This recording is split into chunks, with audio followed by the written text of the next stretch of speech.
ଯାହାକୁ ବେଶୀ ନିଜର ଭାବି ଉପକାର କରିବେ ଯଦି ତା ସ୍ୱାର୍ଥରେ ବାଧା ଆସେ ସେ ହିଁ ପ୍ରଥମେ ଆପଣଙ୍କର ନିନ୍ଦା କରିବ। ମିଛ କହିବା ଯାହାର ସ୍ୱଭାବ ହୋଇଯାଇଛି ତା ଜୀବନରେ ମୃତ୍ୟୁ ହିଁ ଏକମାତ୍ର ସତ୍ୟ। ମଣିଷ ଆଗରୁ ଇମୋସନାଲ ଥିଲା, କେବଳ ସମ୍ପର୍କଟିକୁ ବୁଝୁଥିଲା। ତାପରେ ପ୍ରାକ୍ଟିକାଲ ହେଲା, ସମ୍ପର୍କ ଭିତରେ ସୁବିଧା ଖୋଜିଲା। ଆଉ ଏବେ ମଣିଷ ପ୍ରଫେସନାଲ ହୋଇଛି, ସୁବିଧା ଦେଖି ସମ୍ପର୍କ ତିଆରି କରୁଛି। ମିଛ କହୁଥିବା ମଣିଷଟି ସବୁବେଳେ ମଧୁର ଶବ୍ଦର ବ୍ୟବହାର କରିଥାଏ ଓ ଉଚ୍ଚ ସ୍ୱରରେ କଥା କହିଥାଏ, କିନ୍ତୁ ସତ କହୁଥିବା ମଣିଷଟି ସବୁବେଳେ ନୀରବ ରହିବାକୁ ହିଁ ଶ୍ରେୟସ୍କର ମଣିଥାଏ।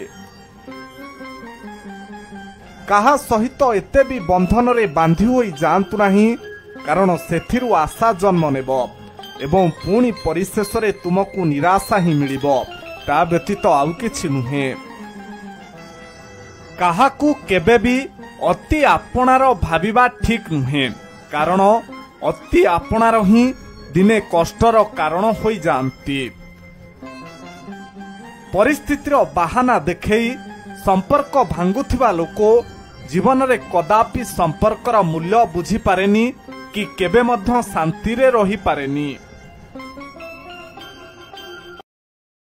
Download ShareChat.